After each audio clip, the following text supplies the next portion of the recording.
سلام علیکم پدر. علیک سلام. خیلی خوش اومدین. سلام علیکم. بفرمایید. خواهش میکنم. با من کاری داشتین؟ رحیم، خیلی خوشحالم که کاملا عوض شدی.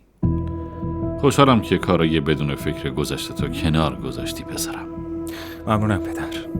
راستش همه این چیزایی که میبینید به خاطر جانان بوده. میدونم و بیشتر از اون خوشحالم که یه همسر باهوش و مهربون پیدا کردی. واقعا که خوشحالم. از وقتی شما ازدواج کردین نگرانیم راجع به رحیم خیلی خیلی کمتر شده. در واقع میتونم بگم که از بین رفته و همه اینا به خاطر وجود توه. ممنونم عمو. شما به من خیلی لطف دارین. به هر حال من یه تصمیمی گرفتم و برای همین گفتم بیاین اینجا. چه تصمیمی؟ ببین، من دارم برای یه پروژه مهم میرم استرالیا. حداقل 1 ماهی اونجا هستم.